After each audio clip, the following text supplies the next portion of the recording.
Hi, in this video, we're going to talk about using a large language model for classifying the topics of documents. All right, so first I'm going to tell you about a problem, and then I'm going to show why this is a solution to that problem. All right, so if your stakeholders come to you and they say, hey, I want you to classify these documents into these predefined given categories, classic topic of analysis really doesn't do a good job for us. And this can be a problem. I've had it multiple times that topic analysis projects have failed because topic analysis really is, math finding a problem to solve instead of taking a problem and finding a way to solve it. We it's an example of finding a problem to fit the math instead of finding the math to fit the problem. So classic topic analysis, what it does, it takes like matrix computations and goes, hey, there's this great neat aspect of matrix factorization, numerical linear algebra, stuff like that. What does this tell me about a document term matrix? And like, oh, hey, I've got this. Let's use this for topic analysis. Now that's great because it lets the data speak for itself as long as we have no preconceived notions of what the output needs to look like. As long as I don't need to conform to requirements of the project, this is excellent. This is beautiful. But you know what? When I'm getting paid, when I'm an employee, that's not how projects work. When I have a project that is going to involve topic analysis, typically it's, hey, take all of these documents, tell me what the topics, tell me which ones are each topic, and tell me things about the documents within each of the classified topics. And I've had this happen multiple times. My current workplace and my previous both have had problems with this. Now, in my previous job, uh, I tried to do classic topic analysis, and those projects just failed, completely failed for the problems they're actually on the screen right now. Specifically that the topics in the analysis are not consistent with the stakeholders' expectations. Where I work now, I had the opportunity to do topic analysis and I backed off of it. I said, yeah, I'll go ahead and let this other employee handle it because I had this bad experience. And lo and behold, she has this horrible experience I had before. She comes to me to help her, and there really wasn't a whole lot we could do to salvage the project. The project was a failure. Now, there were ways that we could have saved it and we could have gotten it to work. But if I'm working on this project, I'm not working on others. And so we went ahead and just chucked the whole project into the bin to focus on things where, we could get more bang for our buck in terms of benefits and reward for the amount of time and effort we put in. All right. So the problems with classic topic analysis. So classic topic analysis uses matrix computations. Typically, it's going to be using matrix factorization of some form, even if it's just an approximate factorization, to let the data tell us what the topics are. A major advantage of classic topic analysis is that we're letting the data speak for itself. So here I'm walking up, I don't know what's going on. I do my term frequency inverse document frequency matrix, and I drop it into the computations, and I get back, some information. So there, everything is all about what the data is saying. Now, that's great if I just want to let the data speak. But typically my experience is this is not what actually my stakeholders want. My stakeholders and my subject matter experts have very specific notions of what they want from the project, and I need to deliver. It's my job to deliver what they want, not what the data says. Honestly, I need to keep them happy to keep myself paid and make sure that I get the largest annual bonus that I can get. All right, so biggest problem 100% with classic topic analysis is that the topics that get spit out are inconsistent with my stakeholders and subject matter expert expectations. They have they might actually know pretty well what's going on, but the math and the results of the computations don't jive with their schema, their idea of what's in there. Frequently, the stakeholders are right. It's just that my experience is that they're over focused on certain aspects. They're over focused on the documents that they've worked on frequently and aren't really considering the full range of data. Also, and this with my current workplace, my coworker, she had these two problems here, is that some topics are too coarse to be useful. We'll look at it and be like, wow, I mean, I really wish the system would have split that into two or three different subtopics instead of just one topic. You know, when you look at you look at the individual words, you're like, well, all those topics, yeah, I feel like it's bunched together some that it shouldn't have. Other one, and she had this problem also, is that we have the same topic, but it's appearing multiple times in our topic analysis. And we're like, well, it really would have been better if the system would just put those together. And also, it can be difficult to determine the best number of topics. Also, it can be difficult to even determine what the topics are after I've done classic topic analysis. Now, there are ways to get around this. I'm not going to show it here, but some ways to get around it is to use priors, do upsampling, downsampling, and weighting or observations. But the upsampling, downsampling, and weighting, I have to know what those topics are beforehand to improve things. And honestly, this takes a lot of work, and where I work right now, we chuck the project into the bin because the amount of work it would take to get something even reasonably close to what my stakeholders wanted. All right, so now let's start talking about large language models for topic classification. I feel like this is a superior approach for the situations I found myself in for topic analysis. Why is that? Because I tell the system what topics to classify as, and that's the only ones that come up. That's it. Now, something about this is that I'm taking the approach that I have text, but I don't have a supervised learning target variable to work with. So since I don't have like a column indicating what the topic is a priori, I have to figure out a way to come up with that. And so that's why previously I would always use classic topic analysis. Well, you know what? If I have a large language model, I can say, hey, large language model, look at these documents and tell me which of these 5, 10, 15, 2 topics, whatever you choose, are, match this. So, go through and classify each document into one of these predefined user given topics. All right, and so here I'm making sure I only get output that is relevant to my project, things that my stakeholders would want to see. And so the user-defined topics is super, super important for this. Now, another way I could approach this, if I had a supervised learning target column, I could also just do a classification model, logistic regression, random forest, stochastic gradient boosting, anything like that.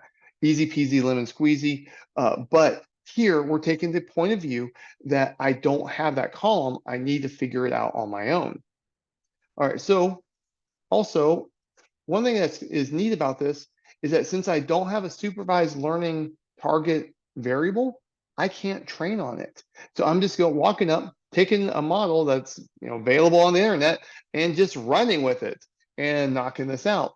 Now, there are some major disadvantages to using large language models.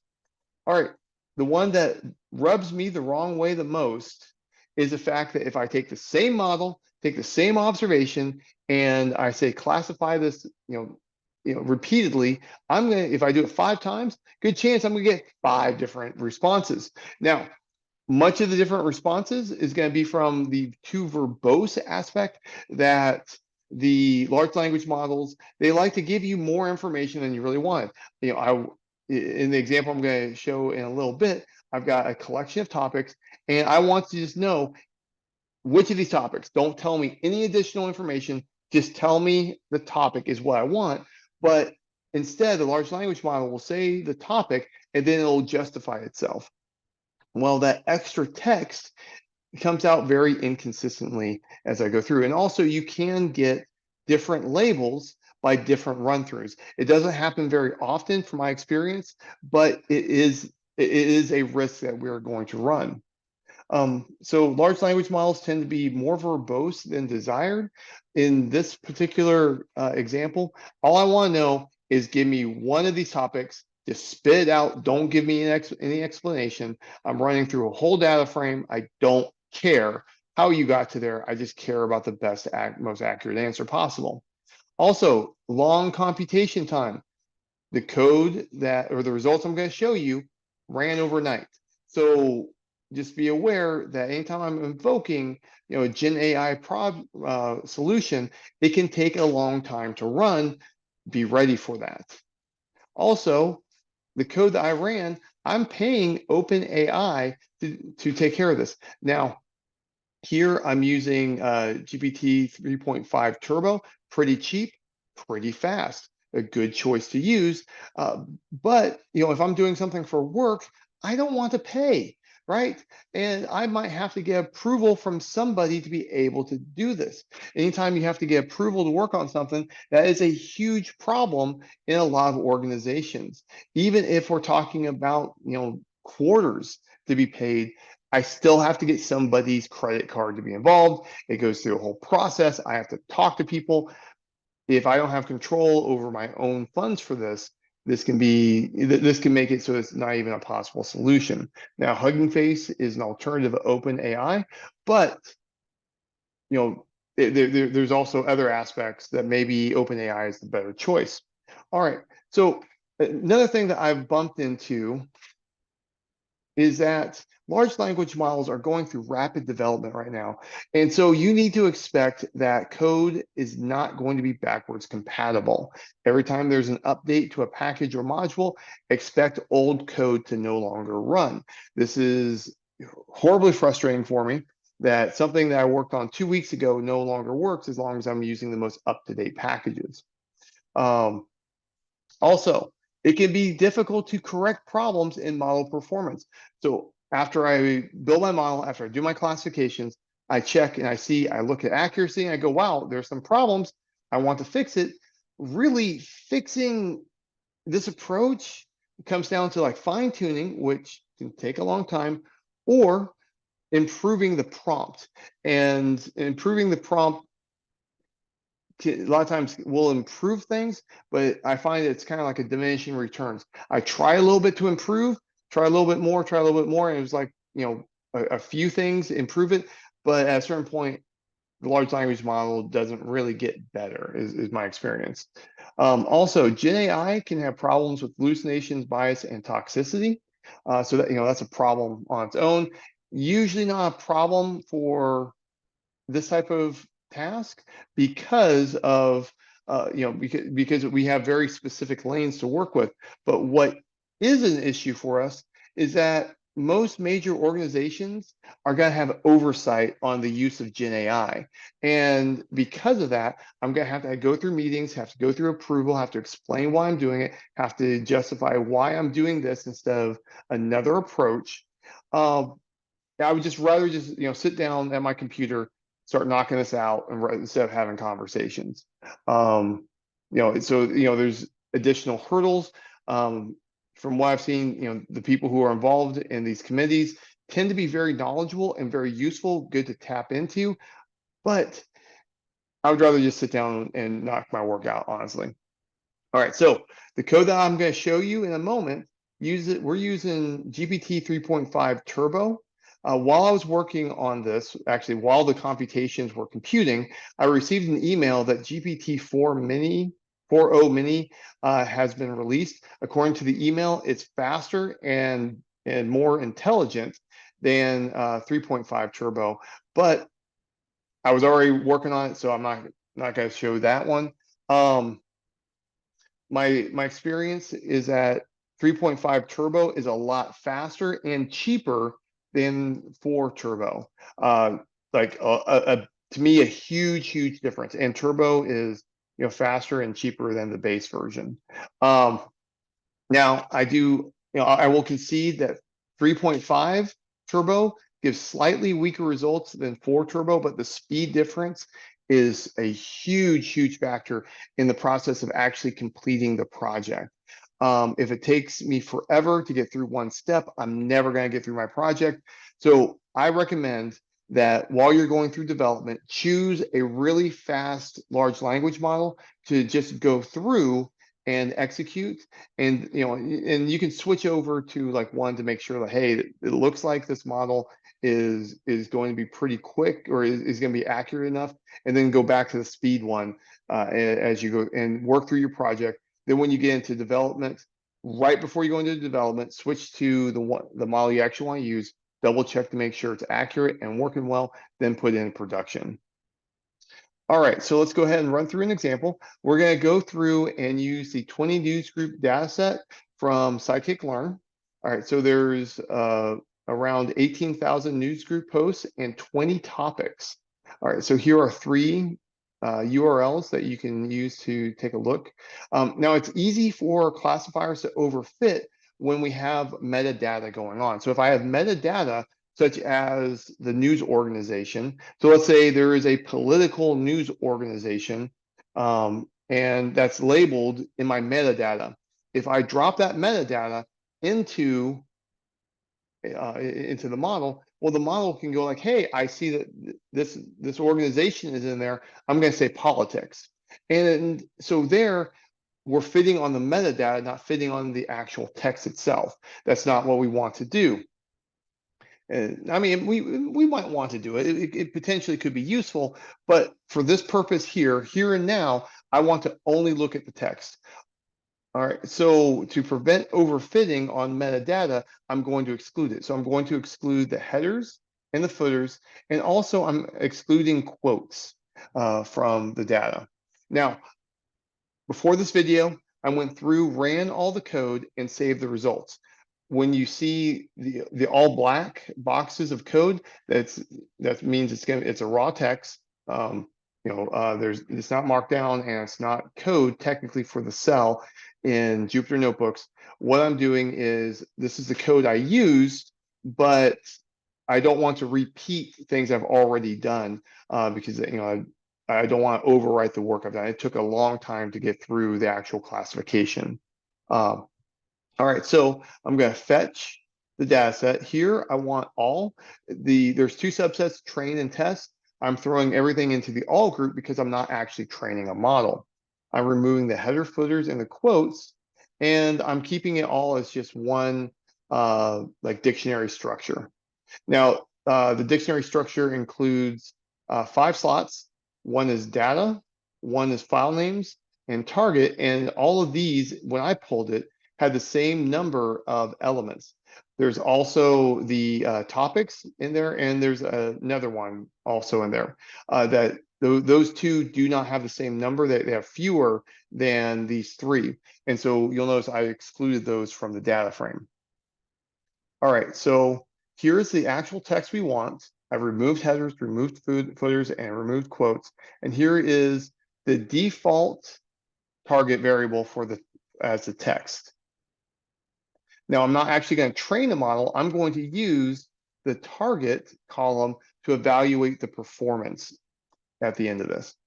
All right, now I ran everything beforehand. So here in this block, I'm loading the data. So the data that is relevant to us at this point, pretending I haven't classified yet, is the text, which is in data. And here are the topics in target.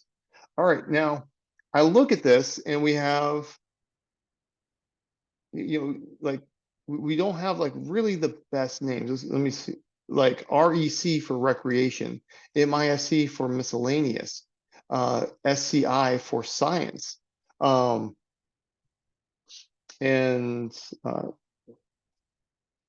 change that.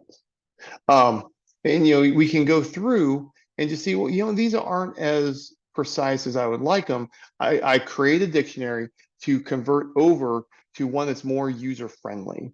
And so instead of alternative atheism, I said religion atheism. Comp graphics is computer graphics. Comp OS MS Windows MISC is computers OS Windows and missed. I just went through and made this just a little bit easier to interpret when I look at. All right, now I'm looking through this. I've got 20 different labels. When I do a classification model, only one is right. And that's the point of view in a classification model. That means there's 19 ways to be wrong. There's 19 ways to be wrong. All right. I mean, a woman would tell a man there's, even more. 19 ways to be wrong. That's a lot of opportunity for a mistake. And so what I want to do, if I can, if my project allows it, what I'm going to do, I'm going to bin similar topics together to get fewer classification levels. Ideally, I would have two, because if there's two, there's only one way to be wrong. Binary classification is typically going to be more accurate than multi-label classification. The more labels you have for classification, the more ways to be incorrect you are, expect less accuracy. And so what I'm going to do, I'm going to go through, I'm going to bin things. And for the most part, I'm going to be taking the beginning of it. So like the first part. And so here, I'm going to bin things into computers, recreation, science, politics, religion, and miscellaneous. And notice I'm also spelling it out to make it easier for users. So here is my list of my course version of the targets. And here is my dictionary for mapping. It's a crosswalk between the original version and the courser version. All right, so now in this code, I'm going through and just using the two crosswalks I created to make user-friendly names and to bin my topic levels into the courser versions. So let's take a look at the original counts. Oh, also in the original data, they have numbers instead of explicit labels. And with those numbers, if I'm doing like a supervised learning task, I have to explicitly say, hey, this is classification. I have to put, have to be a little bit more mindful of things. I like to have classification labels as either like a pandas category or as a character string. All right, so here is the original version after I converted from numbers to labels. And so we can see that recreation, sports, hockey is most common, followed by society, religion, Christian, then recreation, motorcycles, and then religion, miscellaneous is last. Now, in my course version, I've combined all those computers into one group, and recreation's one group, science. And you can see I have much fewer going on here. And so this is going to be a much easier way for me to go through and do the classification. Now, something to notice is that miscellaneous for sale and miscellaneous have exactly the same numbers. There's only one miscellaneous original label going into my course label. Okay, so now I've got my data prepared. I'm ready to start doing the classification with my large language model. All right, so I'm going to be using OpenAI. OpenAI exists to make money. I'm going to have to be kicking in some money into this. I chose to use GPT 3.5 Turbo. It's fast, it's cheap. I don't mind throwing in the pennies to this. I put in like $10 a while ago, and I'm still running off of that same $10. So I need to import the OpenAI package. You're going to need to put in your API right here. I'm declaring what my model is. And now here, technically what's going on is I'm sending the prompt and the text over to OpenAI. I say, hey, classify this for me, and then give me the response is what's going on. And so, I have to have an internet connection to be able to do this. That might be a problem if I was working in like, a secure situation where, like in finance or, personal identifiable information is a super high concern, or defense. So when we get into those kind of data science roles, like this solution is not a solution for us. All right, so here, what I'm doing with my prompt, I'm saying classify the following text into one of these categories, and it's the categories that I've already established. Now, in these categories, one thing I did is I put them in the order that they are most frequent in after I did my binning: computers, recreation, science, politics, religion, and miscellaneous. Now here, what this does is I'm taking the text from what I pass in. So this is a function. I'm going to pass a chunk of text, and I'm going to, and the text I want to have classified for the topics, and that's going to end up being here in when this is sent over to the OpenAI, and then return the response to me. All right, now here's the code I actually use. I'm going to scroll up so you can see the original code, or you should see the function, I mean. Here's the actual code I used to classify the text.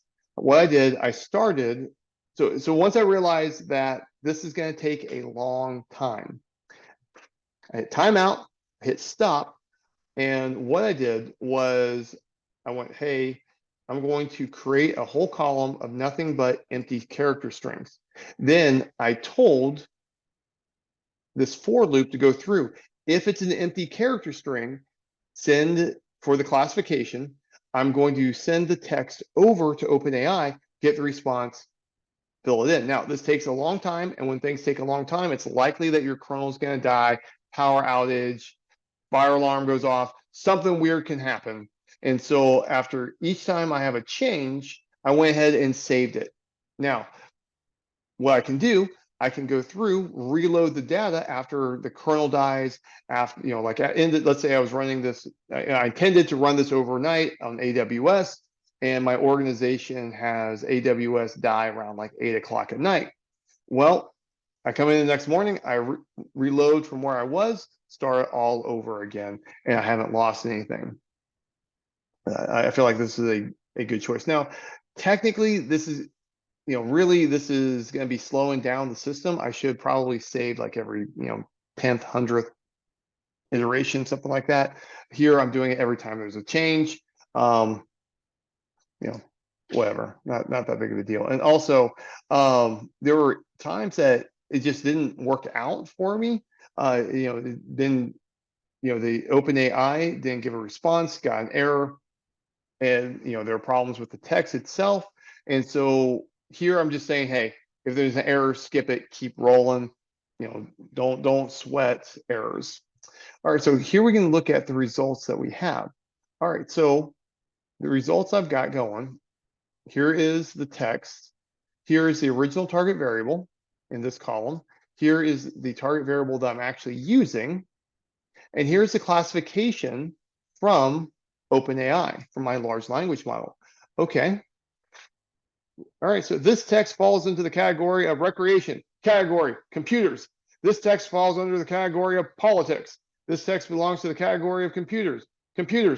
You'll notice that it's not even consistent. When it says computers, sometimes it just says computers. Sometimes it says category computers. Sometimes it gives this, long sentence. I just want computers, right? I just spit out the answer. Don't tell me why, just give me the darn answer. I don't need a full sentence. There's finite options. Give me just that. So this is one of the things I find very frustrating about large language models, is that they give you more than you really want, which slows them down and slows me down. It'd just be better if they gave what I want, but whatever.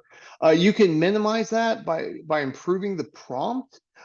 But honestly, when you do thousands of observations for something like this, improving the prompt isn't going to solve the problem 100%. It just isn't. There's just so much randomness going on. So many times large language models are going to ignore what you put in to nuance your topic. Just keep going.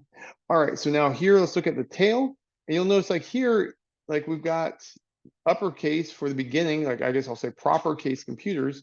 Well, here's the version all lowercase I actually gave it. So very inconsistent. Let's look at the value counts. So we've got computers, over 2000, miscellaneous, over 1800, computers, 1300. Notice that that's capital computers, politics, recreation. Then if I keep on going down, I got things that this text falls under the category of miscellaneous as it discussed a mix of sports stealers and an environmental issue, oil deposits caused by tire fires. This text belongs to the category of politics as it discussed political theories and events related to communism and the collapse of the USSR. Okay, so like here, I would just want politics. Here, I would just want miscellaneous. Miscellaneous is what I actually want. So what's the actual accuracy? Well, you know, I've got under a 42% accuracy off of this. But the reason for that, when I check, is that these are all considered inaccurate. And this computers is inaccurate, considered inaccurate because of the capitalization. The version I gave of computers for the topic is all lowercase. So here, all of these are considered correct in that accuracy measurement, but all of these are not. All right, so what I'm going to do is I'm going to go through and I'm going to check to see, hey, does the text actually contain the topic that I'm interested in? If it contains it, great. Now, this is not a perfect system because it could be that the classification would have been like, this is the, recreation with computers or something like that. How I wrote my code is I'm going to go through, if I see the word computers, it's going to be a computers. If I see the word miscellaneous, it's a miscellaneous. If I see the word politics, it's a politics, and so on. I'm going to go in the order of the original, or of the original counts. So computers, recreation, science, politics, religion, miscellaneous. I'm going in the order of the list I already defined. And I'm going to go through, if that word is inside the text, just say, hey, it's that topic. Boom. We're done. All right, and so now we get a much different counts going on. All these have increased. And now the ones that didn't work, you can see that there's some problems with this.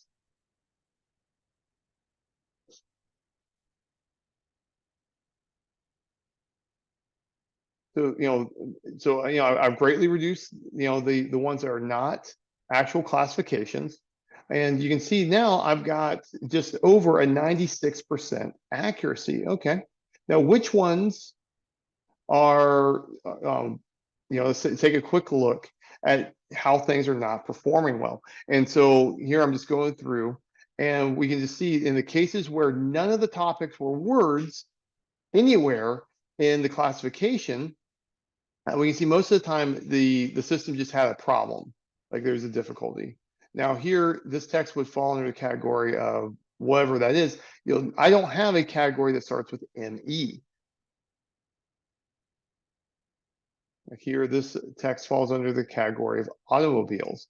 Well, automobiles, I believe, was one of the original recreation autos. So, this is a shortcoming of the model, or a shortcoming of how I set the problem up, because automotive did not go into the recreation automotive category. Should, ideally that would have dropped into recreation.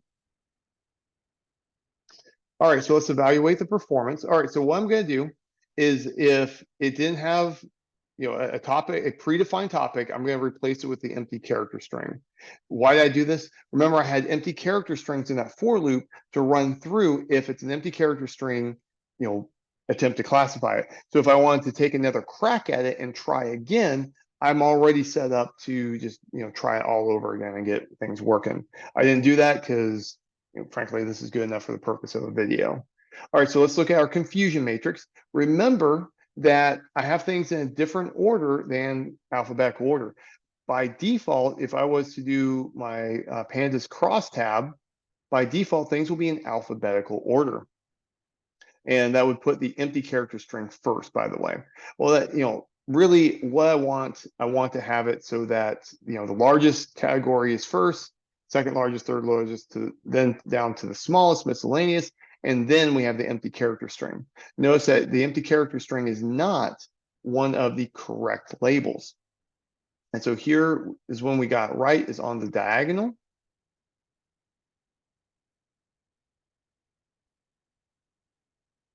Now, something to notice is that for miscellaneous, here's how many times we got it right. So it was miscellaneous and we declared miscellaneous, but there are more times that it was miscellaneous and the model declared computers. Huh, that's a problem. Now, how to fix that is fixing the large language model performance can be rather difficult, rather tricky because we don't really have full control. What I can do, I can improve my prompt. That'll work. I can also fine tune the model using a training data set, but fine tuning an OpenAI model is, is a significant amount of work. It's easier if I'm using like the Dilbert, but I use that for the last one. I'm trying to use variety in the videos. And so, really, it's going to be difficult for me to correct this issue. If this is a huge problem in my project, I'm probably going to have to go to like a Hugging Face model where I can have more control and can fine tune things. All right, so just to take a look at what's going on. So here is the correct value. Here's the classified value. And so here, things are looking good, looking good, looking good. We know science and computers, there's an error. Computers and science, there's an error in there. All right, so what is my accuracy score? My accuracy score is 61%. All right, now that sounds horrible, but remember, the more labels I have, the more opportunity for error I have. I've got 1, 2, 3, 4, 5, 6 different levels. Now, is this good? Is this bad? I mean, honestly, it could be better, especially like when I look at science right here, we notice that it declared computers more than science. So that, there's definitely some lackings on this. It would depend on my project. It would depend on the ramifications of a mistake on if we would accept this. Now, let's go ahead and do a classification report. When we do a classification report, it's going to give me statistics along every single individual label. And so here, this is the empty version because that's in the classifications, but it's not in the actual target variable values. I've got computer performed the best. Well, that's not really that surprising. Notice that we're in alphabetical order. We're not in the order that I have predefined. And the reason for that is because I did not go through and convert things over to a pandas category. Here's my overall accuracy. Now let's visualize this. Let's see what this looks like. So here what I did, I took all of the computers so this is the goal, here, computers is the right answer. 90% of the time we got right, 10% of the time we got wrong. Recreation, when recreation was the correct answer, 54% we were right, 46 we were wrong. Wow, that's kind of large. Science, we were right only 27%. So we can just visually see where did we do well, where did we do poorly. And now here's to visualize it. And so the darker colors means better performance. Let me make this a little bit easier to see. All right, so the diagonal is all green. So this is when we're getting it right. We can see that computers had the highest percentage, and we see the things for miscellaneous and science weren't that great.